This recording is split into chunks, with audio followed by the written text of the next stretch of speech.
Muy buenos días, bienvenidos y bienvenidas a esta jornada de debate pedagógico en conmemoración del natalicio de José Martí y del mes del Magisterio Venezolano.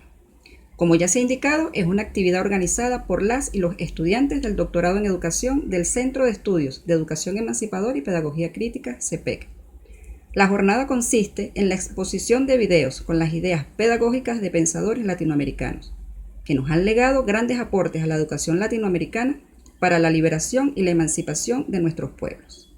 Recordándoles que participan en estas jornadas estudiantes del tercer semestre del doctorado en educación, el doctor Ramón Moreno, profesor de la Unidad Curricular Educación Emancipadora, Pedagogía Crítica y Educación Popular Liberadora, y la doctora Leslie Vargas, directora nacional del CEPEC y docente del Seminario 2. Corresponde a la mesa número 2, en este segundo bloque de la mañana, desarrollar el eje temático Investigación Militante, planteándonos para tal fin las siguientes preguntas generadoras. ¿Para qué investigar? Concepción de la investigación para transformar la realidad. ¿Cuáles son los elementos sustantivos y los aportes de los autores a una pedagogía liberadora para nuestra América y para nuestra patria?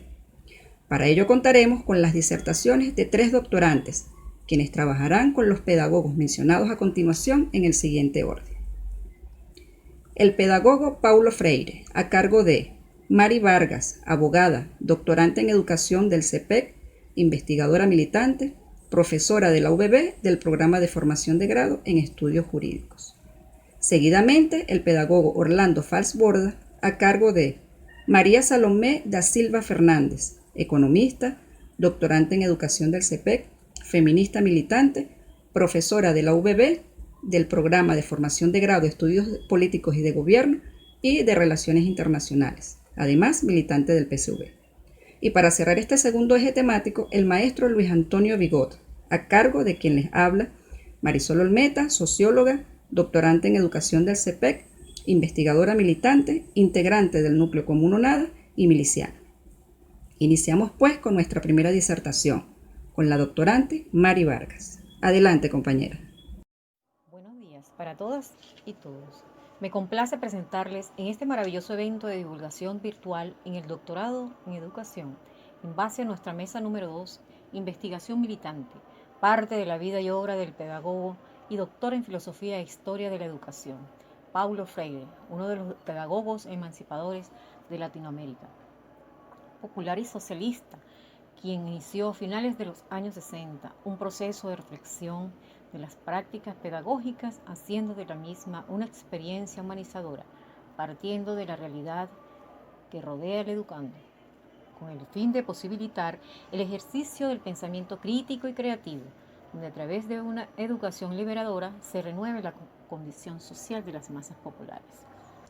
Presentadora, docente y abogada Mari Vargas, doctorante en educación e investigadora militante, adscrita al Centro de Estudio de Educación Emancipadora y Pedagogía Crítica, CEPEC, de la Universidad Bolivariana de Venezuela. Biografía de Paulo Freire. Su nombre completo, Neves Freire Paulo Reglus. Nació el 19 de septiembre del año 1921 en la ciudad de Recife, estado de Pernambuco, Brasil, de nacionalidad y ciudadanía brasileña. Estudió filosofía en la Universidad de Pernambuco e inició su labor como profesor en la Universidad de Recife, como profesor de Historia y Filosofía de la Educación. Aunque aspiraba a ser educador, se graduó en leyes en la Universidad Federal de Pernambuco, por ser la única carrera relacionada con las ciencias humanas. No existían cursos de formación de educadores. Concibió su pensamiento pedagógico, que es a la vez un pensamiento político. Se casó en 1944 con Elsa María Costa Oliveira, profesora de primaria con la que tuvo 5 hijos. Sus padres fueron Joaquín Temístocles Freire y Deltrudes Neves Freire, y fue el menor de 4 hermanos. A los 75 años de edad, Paulo Freire muere el viernes 2 de mayo de 1997, ciudad de Sao Paulo, estado de Sao Paulo, Brasil. Su muerte deja en la memoria su semblante calmo, sus ojos de color miel, sus siempre expresivas manos revelándonos los deseos y espantos de su alma eternamente apasionada por la vida. sus gestos y voz junto a su barbada cara blanca proyectan la imagen de una profeta con maravillosos libros socráticos. Momento histórico del maestro Paulo Freire. La teoría del conocimiento de Paulo Freire debe ser comprendida en el contexto que surgió. En los años 60, en el noroeste de Brasil, la mitad de sus 30 millones de habitantes eran marginados y analfabetas, y como él decía, vivía dentro de una cultura del silencio. Era preciso darles la palabra para que transitasen a la construcción de un Brasil que fuese dueño de su propio destino y que superase el colonialismo. Con esta filosofía desarrolló el método con que él se conociera en todo el mundo, fundado en el principio de que el proceso educativo debe partir de la realidad que rodea al educando. No basta saber leer, que Eva vio, trabajó una uva. Él dice que es necesario saber qué posición ocupa. Eva es el contexto social, quien trabaja en la producción de la uva y quien lucra con este trabajo. Las primeras experiencias del método lograron en el año 1963 que 300 trabajadores rurales fueron alfabetizados en 45 días. Para el año siguiente, el presidente de Brasil, João Goulart, lo invitó para reorganizar la alfabetización de adultos en el ámbito nacional. Estaba prevista la instalación de 20.000 círculos de cultura para 2 millones de analfabetas. Principales obras del maestro Paulo Freire. Entre las principales obras de Paulo Freire se encuentran La educación como práctica de la libertad en el año 1967, texto inspirador con un marcado carácter político propio de un análisis histórico comparado. Este ensayo centrado en su país natal Brasil consigue que sus conceptos viajen y traspasen fronteras de manera clara, sencilla y contundente. Otra de sus principales obras, La pedagogía del oprimido, 1970, es uno de los trabajos más conocidos del educador, pedagogo y filósofo brasileño Paulo Freire. El libro de orientación marxista propone una pedagogía como una nueva forma de relación entre el educador, educando y entre sujetos sociales. Pedagogía de la esperanza, un reencuentro con la pedagogía del oprimido en el año 1992. Nos cuenta anecdóticamente, testimonialmente, cómo fue desarrollándose su vida y su compromiso, siempre vital, siempre fresco, siempre en búsqueda de la coherencia. Se nos presenta él mismo con unas dudas, sus angustias, sus aprendizajes, sus hallazgos. El libro Profesor sí, no tía. Cartas a aquellos que se atreven a enseñar. 1993. Libro dirigido expresamente a los maestros, no a los educadores de adultos que trabajan en la periferia del aparato escolar, sino a los educadores de niños que enseñan todos los días en aulas. Pedagogía de la autonomía, 1996. El maestro nos convoca a pensar acerca de que los maestros deben saber y de lo que deben hacer en el proceso de la enseñanza y el aprendizaje, sobre todo donde el énfasis está en educar para lograr la igualdad, la transformación y la inclusión de todos los individuos en la sociedad. Y así como estas, muchas otras obras donde el autor plasmó sus líneas hacia una educación libre y transformadora. Ideas pedagógicas del maestro Paulo Freire. En relación a las ideas pedagógicas del maestro Paulo Freire, el interés del pedagogo por los problemas que afectan a la educación de sus países, principalmente el analfabetismo, lo llevó a diseñar numerosas propuestas en materia de educación.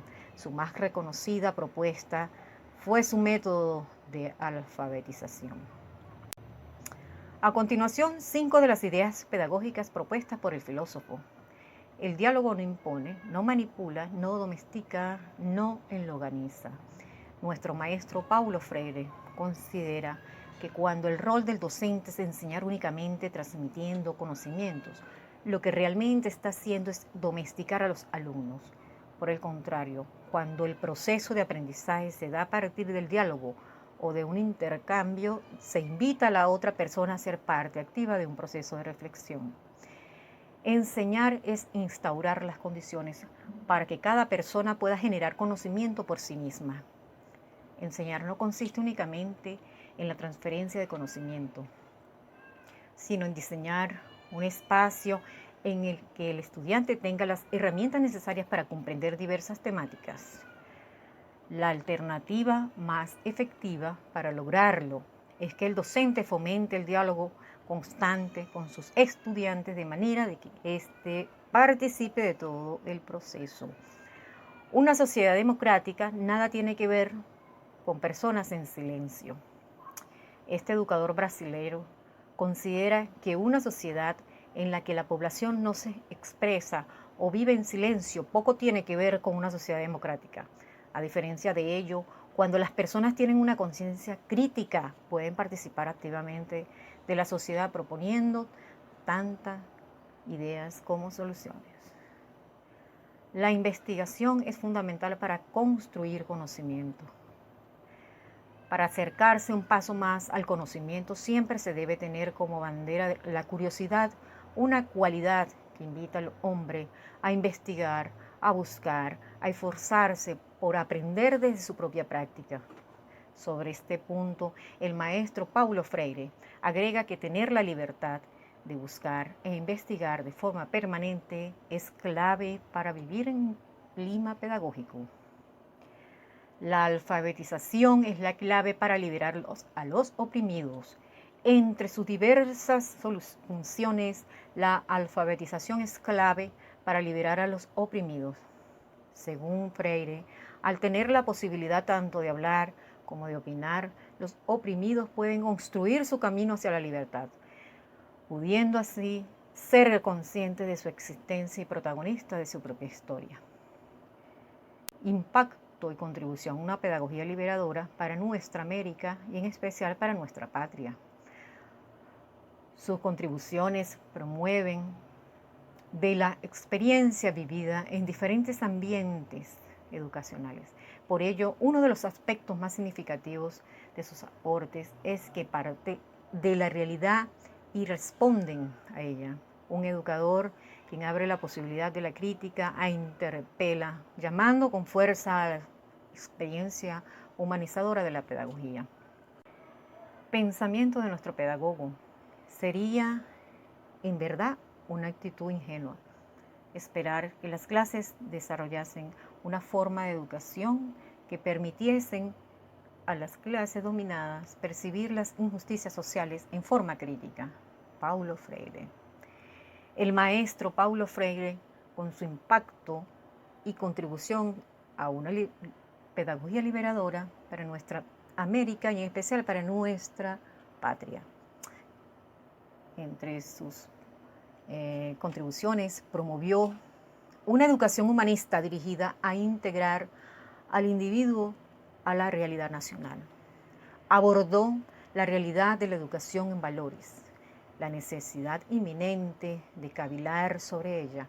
Promovió la ética, la libertad y el compromiso en educación.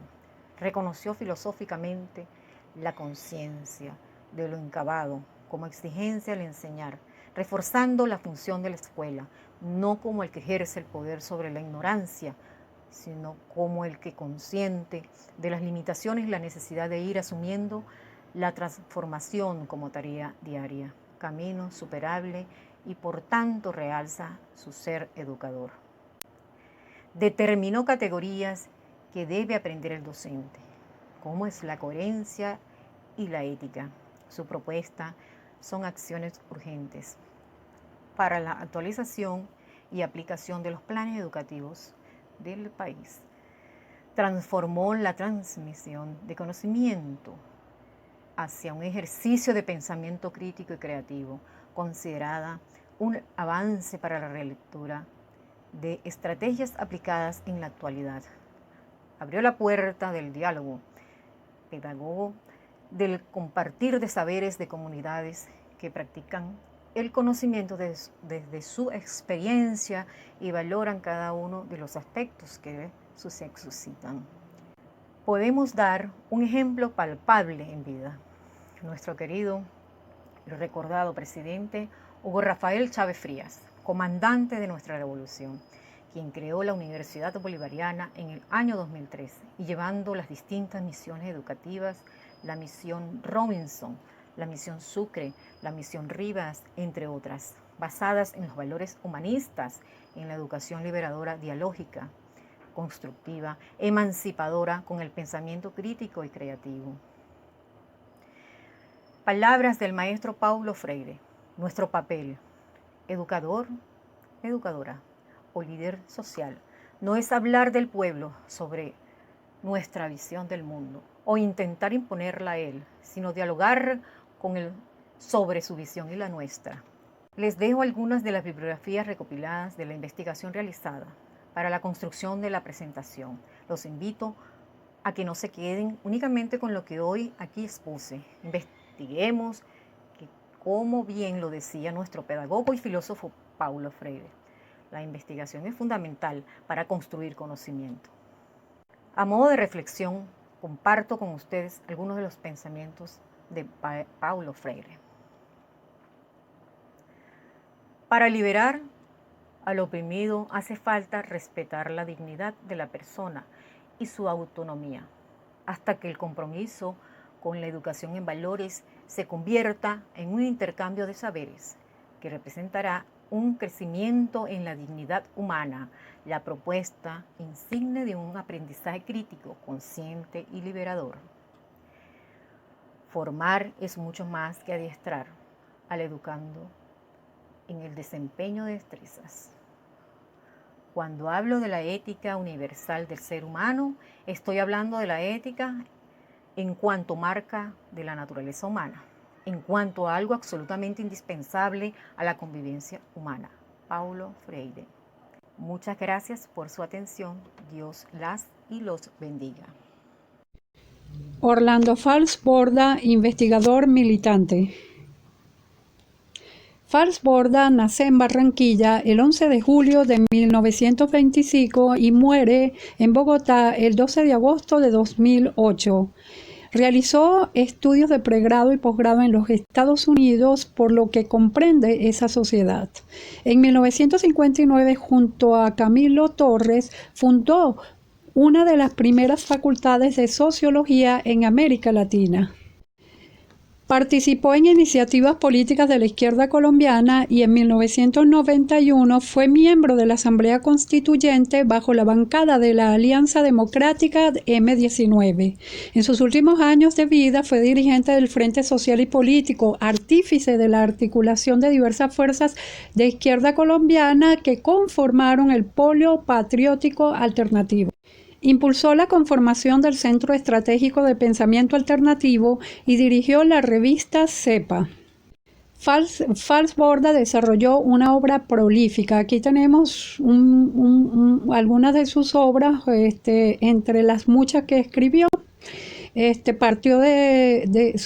Partió para escribir estos libros de la investigación militante que hizo y del contexto histórico en el que vivió. Fals Borda vive en una Colombia violenta y en general nuestros países hay mucha violencia, sobre todo hacia el campesino. Esta violencia se incrementa en Colombia tras el asesinato de Eliezer Gaitán.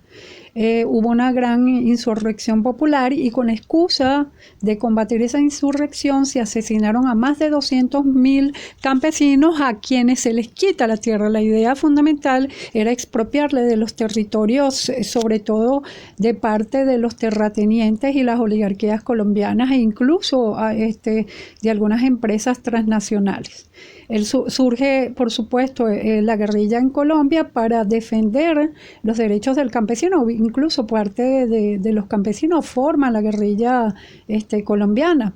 Ante ello, pues surge también los paramilitares o grupos de autodefensa por parte de los terratenientes y las oligarquías colombianas para supuestamente combatir la guerrilla, pero en la práctica lo que buscaban era perseguir a los campesinos para sacarle sus tierras. De hecho, las zonas donde estaba la guerrilla prácticamente no habían casi paramilitares, más bien en el norte y en el Pacífico, y la idea era a través de la guerra contra el pueblo, la tierra arrasada, expropiarles de sus tierras. Por supuesto, hay grandes asesinatos de líderes populares, sobre todo líderes campesinos. Sabemos que en Venezuela también y en muchos países a quienes más se persigue es a los líderes campesinos, porque la tierra, obviamente, a través de ella podemos obtener nuestro pan y no tenemos que de repente vender nuestras fuerzas de trabajo. Entonces, obviamente, a diario vemos como en Colombia se asesinan a los líderes populares y además surge, sabemos que en los 80, cuando las guerrillas, parte de algunos integrantes de la guerrilla quisieron incorporarse en la vida pública, inclusive como candidatos, fueron asesinados más de 4.000 líderes y muchos tuvieron que emigrar incluso. El problema de la violencia es terrible, también es así que hay grandes migraciones dentro del mismo país y hacia afuera.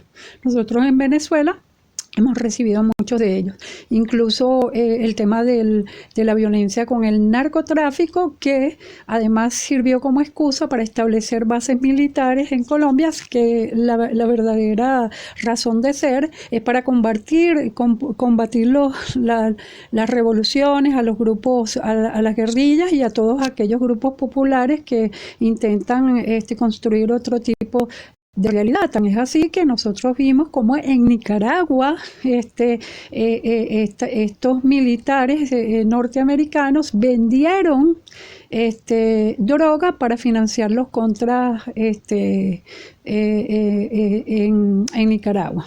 Entonces nosotros vemos que la violencia es terrible en este país. Incluso vemos las fosas comunes con más de 3.000 personas, algo dantesco realmente, en las zonas agrícolas, en el campo de Colombia, ¿no? El campo es un cementerio. Entre las influencias de Falborda podemos tener marxismo, la filosofía y la teología de la liberación, teoría de la dependencia, Paulo Freire y los teóricos de la educación popular que son militantes, obviamente producen teoría a través de la militancia, la educación radical, la revolución cubana, etcétera. La metodología en Falborda la vamos a elaborar en diferentes momentos, aunque algunos están conectados. En 1962, tras los resultados arrojados por la investigación y la historia de vida de Falborda, hubo un proceso de ruptura con el paradigma funcionalista que venía empleando debido a su formación en Estados Unidos. En 1971 hay una adopción del materialismo histórico. En 1979 hay una lectura dialéctica de la construcción de su teoría. Vamos a estar claros que él se basa un poco en la filosofía de la historia, porque él necesita estudiar esa historia para poder comprender la realidad, la historia no solamente del país, sino de las regiones, etcétera. Y el IAP, que es un método de investigación que no solamente permite satisfacer las necesidades sociales, sino que permite agrupar esfuerzos a través de la organización para que los sujetos sociales puedan transformar su realidad. En la teoría Falborda parte de que la realidad objetiva, las cosas en sí, que no se mueven de su dimensión espacio-tiempo y que venían de un pasado histórico condicionante, son falsas, se utilizan para oprimir en todo caso. Por eso es que muchas veces se plantea que la utopía no existe, porque obviamente se impone una realidad y que se opone a otra realidad como un imposible. Se convertirían las cosas en para nosotros al llegar al nivel de entendimiento de los grupos concretos tales como las bases y las regiones. Por eso es importante el construir ese nosotros. Las bases fundamentales del pensamiento de Borda es, primero, la reforma agraria y el campesinado. Segundo, el proceso de investigación social es con la participación popular desde abajo y parte de los propios sujetos de la investigación a través del IAP. Se supera aquello de que los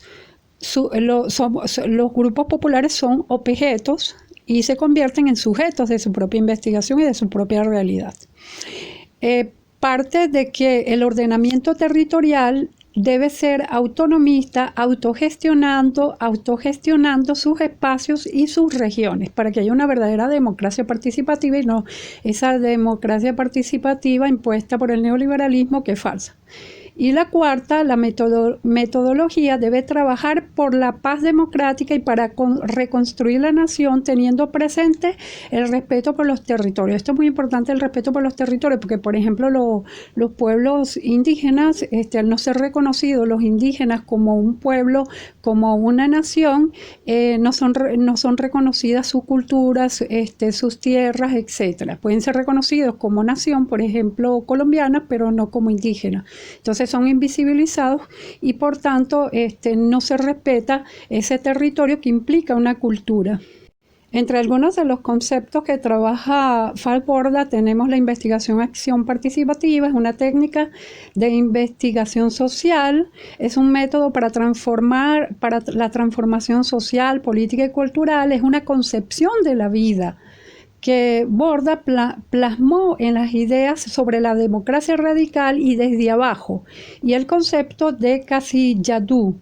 El investigador se involucra con las comunidades en un proceso de autorreconocimiento de la vida individual y colectivo de las personas y comunidades comprometidas con el proceso de conocimiento, acción transformadora y autoorganización con aprendizaje activo. Aquí nosotros vemos cómo es falso aquello de que lo comunitario mata a lo individual. Todo lo contrario, a través de lo comunitario reconoce lo individual y desarrolla esas potencialidades que el individualismo no podría desarrollar, sobre todo en estas zonas más humildes, y entonces los sujetos son más bien explotados más que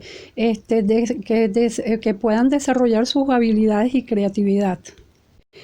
El Casillatu, la democracia radical y el socialismo raizal ecológico. La palabra Casillatu significa entre los pueblos amazónicos, entre ellos los huitotos, despertar, amanecer, salida del sol. Falk-Borda lo retoma para plantearle inicialmente a los militantes del PDA, donde se plasma una visión de democracia radical y socialismo raizal. Se trata de construir a través de la pluralidad de los movimientos sociales, respetando su diversidad, sus modos de ser y sentir, de pensar la unidad de lo diverso. Yo diría incluso de incorporar lo diverso. Por ejemplo, el feminismo, como es dialéctico y es militante, a medida que va pasando el tiempo, sobre todo el feminismo interseccional, va asumiendo diferentes tipos de diversidades y explotaciones para liberarse. Por ejemplo, la sexodiversidad, lo racial, lo indígena, etcétera, y se enriquece su teoría y su militancia a partir de ello.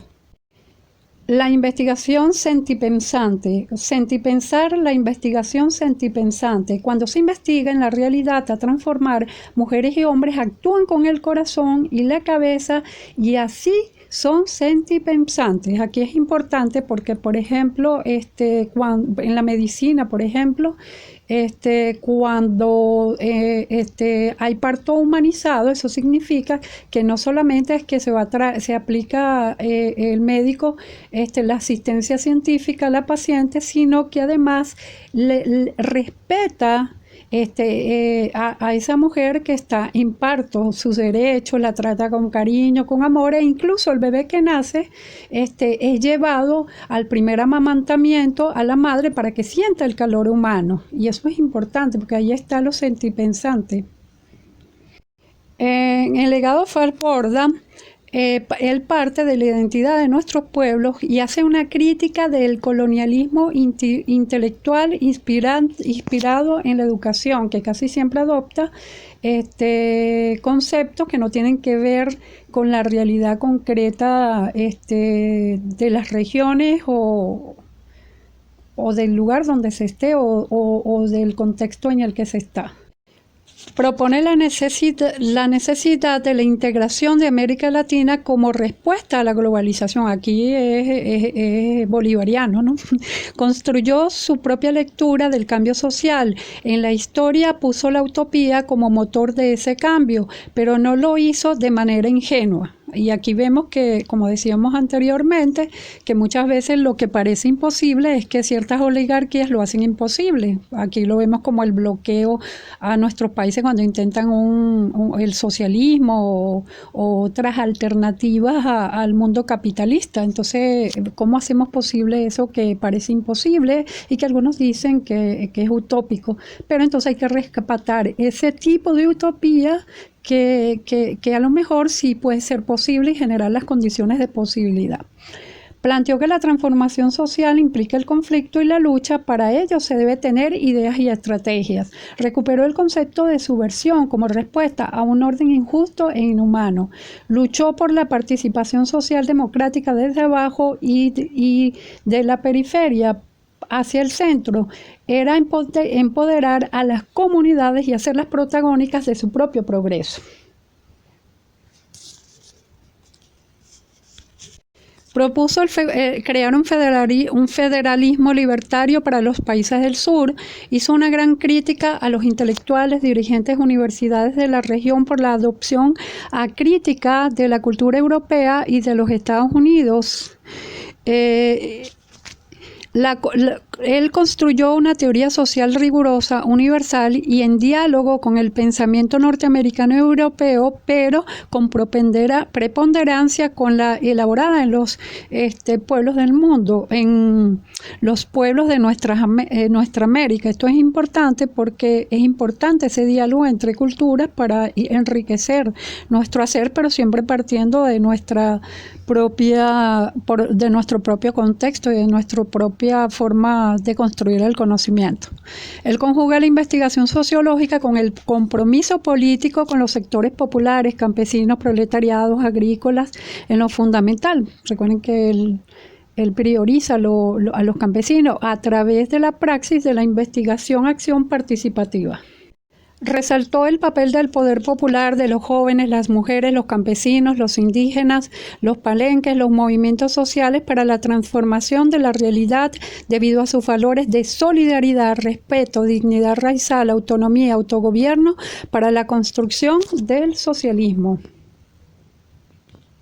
Y ya para finalizar, el lenguaje, dice la verdad, es el lenguaje sentipensante, el que no es capaz de pensar sintiendo y sentir pensando.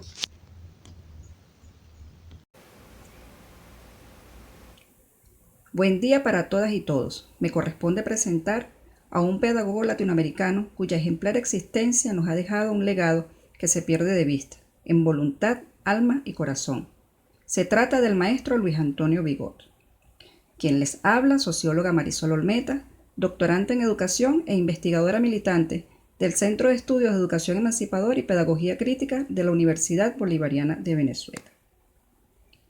Nacido en una familia muy humilde, el 7 de noviembre de 1938, en Tucupita, como él mismo lo define, en la goleta La Mano de Dios, en un caño del Orinoco, estado del Tamacuro, en la República Bolivariana de Venezuela. Con su madre Carlota deciden venirse a Caracas cuando tenía 15 años, época en que la esperanza de vida en Latinoamérica era de 46 años. Vive los años de la resistencia al régimen dictatorial de Marcos Pérez Jiménez, militando en la Juventud de Acción Democrática, pero también los años de la caída del dictador transitando por el Partido Comunista. Acontecimientos que van acompañados de una pasión especial por el estudio, donde puede decirse incluso que Vigot fue uno de los primeros educadores formados al calor de las luchas de los tormentosos años 60, como lo refiere Juan Haro en su biografía, que leyó Enrique Bernardo Núñez, Mario Briceño Irragorri, Simón Rodríguez y Fran Fano, teniendo siempre la convicción de la justeza ética y de los planteamientos de hombres como Fidel Castro y el Che Guevara, así como los tiempos de la renovación universitaria, donde se criticara los métodos y contenidos de la enseñanza. Educador, investigador y agitador. Licenciado en Educación, egresado de la UCB, cursó estudios de doctorado en la Universidad Autónoma de Barcelona, España. Entre sus maestros se encuentra el colombiano Orlando Fals Borda y el brasileño Paulo Freire. Director de la Escuela de Educación de la Universidad Central de Venezuela, en tiempos de renovación universitaria, donde se quería cambiar radicalmente el currículo. Pionero de la educación a distancia, con los estudios universitarios supervisados, EUS. En Cuba, fundador de los Congresos de Pedagogía de Cuba. Propulsó, al lado del comandante Fidel Castro, el Instituto Pedagógico Latinoamericano y Caribeño, IPLAC, y del Centro de Referencia de la Educación Especial, CREE. Fundador de la revista Pedagogía y de los Encuentros Nacionales de Educación en Venezuela. Fundador y director de la Escuela de Educación de la ULA, San Cristóbal. Fundó en 1987 el Centro de Estudios Afroamericanos Miguel Acosta Sainz. Miembro de la Comisión de Derechos Humanos del Parlamento Andino por la República Bolivariana de Venezuela, donde retoma su proyecto de inclusión afrodescendiente en los 5 países del área: Colombia, Ecuador, Bolivia, Perú y Venezuela. Vicerrector de la Universidad Bolivariana de Venezuela desde el año 2012 hasta el 2016, año en que fallece. Entre otros muchos desempeños vinculados a la educación y la pedagogía. Pero más allá de todo este currículum de trayectoria académica, hay que resaltar su desempeño militante, como luchador social y pedagogo antiimperialista, comprometido con la transformación y emancipación de los espacios donde, a decir de Luis Vigot, hay que meterse en la candela.